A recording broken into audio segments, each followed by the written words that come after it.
We live in a time of instant gratification and short attention spans. AI is being used to cut down on the time it takes to make art, do a Google search, or even write a simple email. It goes against everything I stand for as someone who likes art, writing, and learning.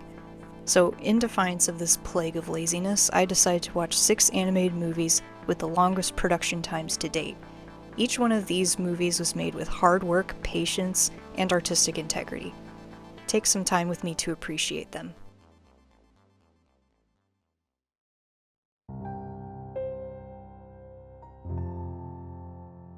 The King and the Mockingbird is loosely based on a fairy tale called The Shepherdess and the Chimney Sweep, though instead of it being about those characters, it's mostly about a cruel and selfish king and a mockingbird who takes any opportunity to torment him. After all, it's implied that the king killed the mockingbird's wife while on a hunt.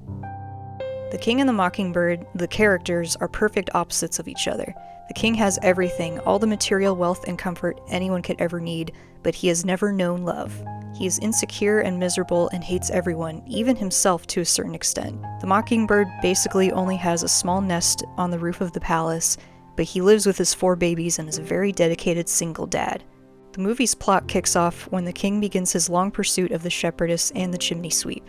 He wants to force the shepherdess to marry him, and he wants to kill the chimney sweep so he can't get in the way. The mockingbird leaps at the opportunity to aid the shepherdess and the chimney sweep in their escape. Then most of the movie is this game of cat and mouse. The background art and the animation have an old-fashioned fairy tale vibe combined with a retro-futuristic vibe, which I really like. The animation itself is also quite good. It's like an old hand-drawn Disney movie. It actually had a huge creative influence on Hayao Miyazaki and Isao Takahata, the co-founders of Studio Ghibli. Knowing that, The King and the Mockingbird feels like a prototype of a Miyazaki movie to me. I think my favorite bit of animation was the giant robot that the king pilots throughout the movie. And knowing that this was all hand-drawn makes it more impressive. You can tell it moves differently from all the living characters.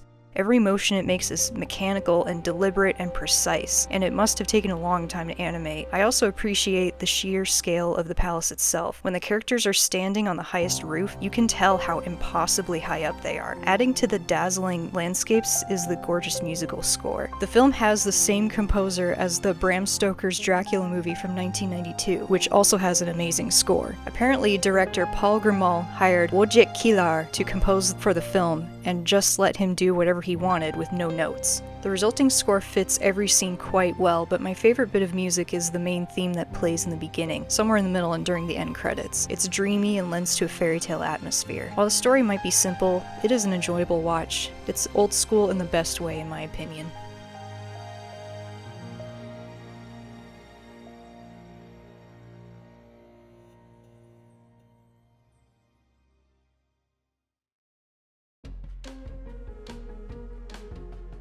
If we were just talking about The Thief and the Cobbler as its recobbled version, I would say this movie is great. The plot centers on a humble cobbler who falls in love with a spirited princess and a lowly thief who causes all kinds of mayhem with his kleptomania. It has spectacularly fluid animation that also plays around with perspective in interesting ways. It's got great character design, my personal favorite being Tack the Cobbler. Look how cute he is. And the ending sequence with the big war machine is fantastic, even in its unfinished state. But unfortunately, this movie also exists in another form, released by Miramax as The Arabian Night, starring Matthew Broderick as Tack. The Miramax release feels like a ripoff of Aladdin, even though Aladdin was kind of a ripoff of The Thief and the Cobbler.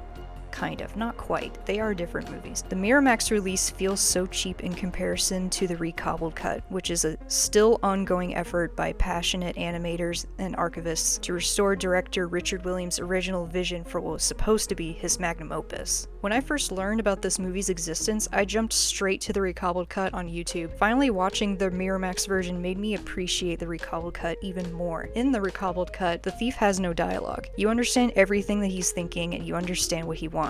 But in the Miramax release, he's constantly talking and it gets grating very fast. It's also insulting to the intelligence of the audience. I don't need constant babbling and pop culture references to understand the thief's motivations or enjoy his antics. The cobbler Tack also talks more in the Miramax version. In the original version for the movie, he only has one spoken line and it's at the end. I think that works better for him to be mostly silent because it allows his actions to speak for themselves. I have a big problem with him talking in the Miramax version. Not to hate on Matthew Broderick, but he doesn't really say anything that important, and the dialogue doesn't really deepen his character. They added in all this narration that basically tells you everything you could already understand just by watching the movie as it was supposed to be. And you can tell he wasn't supposed to be talking during the scene where he chases the thief around the palace because his mouth doesn't move. But of course, the Miramax version added in a bunch of talking. That sequence is more fun to watch without the intrusive dialogue. And just to be clear, I don't have a problem with dialogue in general, but sometimes you just don't need it. The recobbled cut shows that we did not need Tak and the thief to talk at all to understand and like them. The Miramax version also has songs in it, and so few that it feels completely unnecessary. The first song is about Princess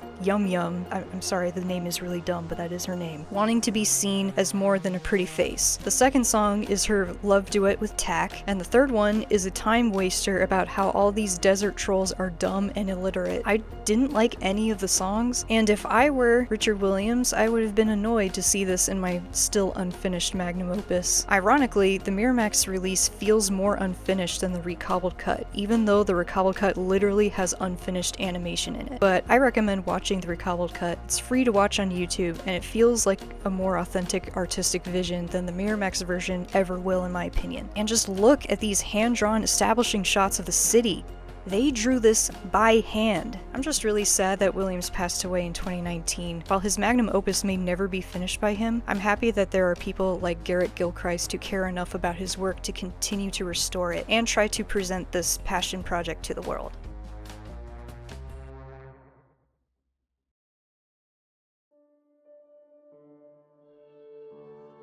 Blood Tea and Red String is a dark and moody fairy tale about a group of forest-dwelling creatures fighting with a group of aristocrat mice over a doll they made. It was directed and animated by an artist named Christian Sigovsky, I'm sorry if I'm saying that wrong, who I was delighted to find out is still working and is making a new movie, with no set release date, of course. Obviously, at a glance, the movie doesn't look as technically impressive as anything out of Studio Laika or Aardman Studios, but considering this was made by one person is impressive and admirable.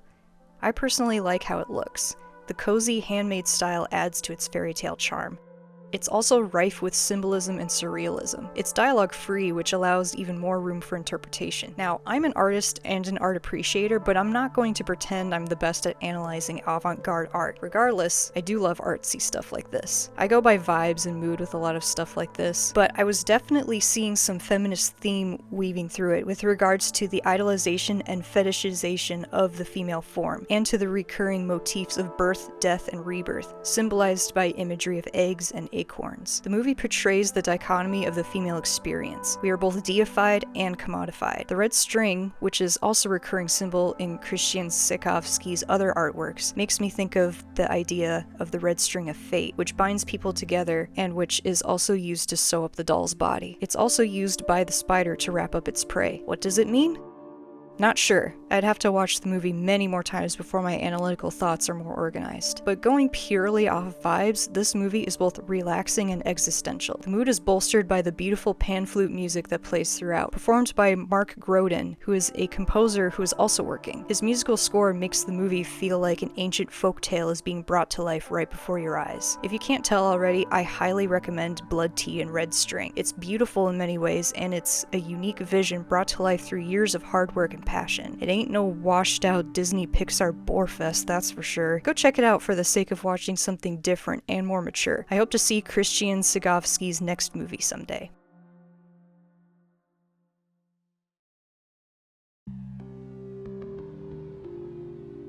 Considering how long animation takes, it's no surprise to me that The Tragedy of Man, a nearly 3-hour-long movie, was a very long production. It started in 1988 and was released as individual segments in film festivals as each part was finished. It was finally released in its complete form in 2011. The movie is based on a Hungarian play in which Adam and Eve are kicked out of the Garden of Eden, and Adam travels with Lucifer through human history as the two of them philosophize about the nature of humans and human society. They go to several different time periods like ancient Egypt, Greece, 17th century Prague, Revolution-era France, post-World War I London, and even a distant dystopian future. Each segment of the film is animated in a different style that reflects the art styles of each era. The animation is smooth and dynamic and utilizes symbolic and abstract imagery that coincide with the philosophical and theological concepts explored in the film. This movie is very long and very contemplative, and quite dialogue heavy, something I imagine a lot of people would have trouble sitting through. Despite that, I enjoyed it quite a lot. The changes in animation kept the visuals fresh and interesting. I also enjoy delving into existentialism. Watching characters in a movie or show going on long monologues about life and death and the nature of humanity and conflict is relaxing to me, even if it reminds me of my own mortality and fills me with a nihilistic sense of dread. I'm reluctant to recommend it, however, because I know a lot of people who would not be able to sit through this. But I believe that film doesn't just have to be entertainment. I think more people should value the slow, meditative pace of some art films. So I guess I do recommend it. I recommend it to anyone who wants to try slowing down for a bit and enjoy some art that took a long time to make.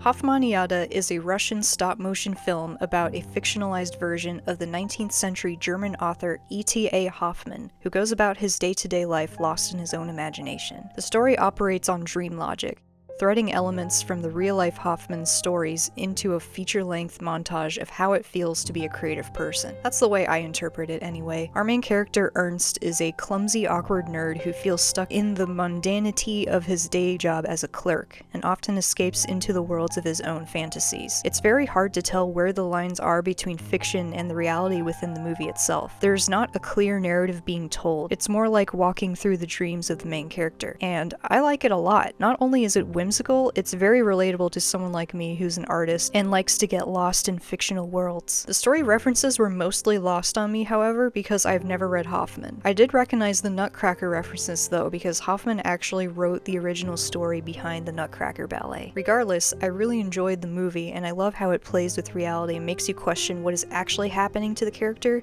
and what is happening in the world outside the character's mind. We do see other people laughing at Ernst when he gets carried away in his fantasies and starts dancing with himself, or when he's imagining an opera while sitting in an empty theater. We also get implications that some people from his real life inspired his characters. For instance, the Sandman seems to be a character inspired by a real person that scared Ernst as a kid. This interwoven tapestry of inspiration and imagination is lent to us by gorgeous sets, fun character designs, and phenomenal stop-motion animation. Though the production was halted several times due to lack of funding, I have no doubt the movie also took a long time because of the arduous process of stop-motion, and the fact that each character puppet was crafted by hand with a lot of moving parts. The results speak for themselves. The movie looks amazing and the characters move so fluidly. There's all kinds of little details in how the characters move that speak to the level of care and artistry that went into this film. The only bad thing is that the movie is not available in English, not as a dub anyway. It's not really streaming anywhere and I couldn't find it on DVD. I managed to find it on some weird website that has provided the film with English subtitles, which is good because I would have been worse than lost if I didn't know what the characters were saying. I highly recommend giving this a watch. Even if you're not familiar with the works of E.T.A. Hoffmann, like me, it's a whimsical tale of love and imagination. It also encouraged me to look up the stories it was referencing. It's a valuable piece of art, and it really needs to be brought across the pond if you ask me. We need culture now more than ever.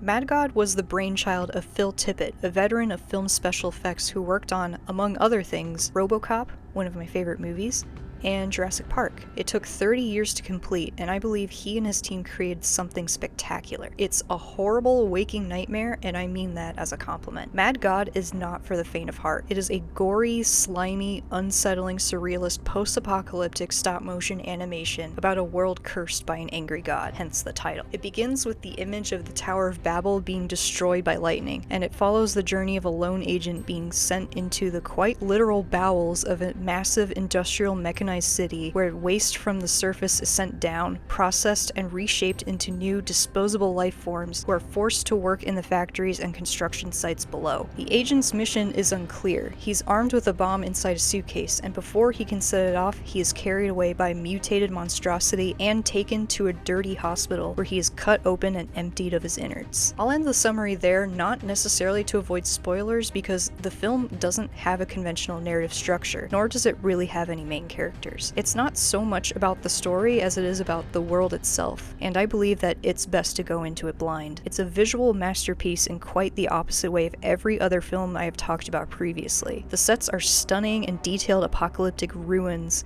and the characters are mostly horrifying, deformed mutants with bloodshot eyes and covered in slime. Like The Tragedy of Man, I can see Mad God as portraying the futility of existence, while also showing the persistence of human beings to continue living even in the most hopeless circumstances. Like Blood Tea and Red String, Mad God also plays with the cycle of birth, death, and rebirth, albeit with a lot more gore and feces and various other gooey substances. It might be extremely gross, but I think there is a strange beauty to it all. Hoffmaniada, The Thief and the Cobbler, and The King and the Mockingbird are all beautiful in the way most people would expect.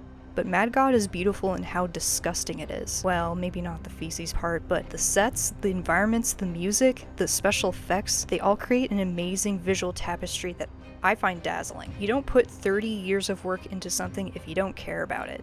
And I believe a lot of care and passion went into making this stop-motion nightmare.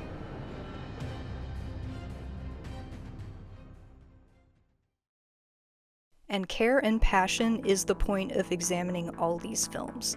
The long production times speak to an unwillingness of artists to abandon their work, of their unwillingness to bow to studio mandates and to fall into conventional and cliched storytelling. Each team behind each of these movies took their time to make the film they wanted to make. Because for a lot of artists, making art is not about arriving at the finished work as fast as possible. There's a pleasure in the work itself. It's fun to watch your art take shape over time. It's satisfying and relaxing to fill in colors and brush in details. It's more about the journey than the destination. And more people need to learn to appreciate art like that.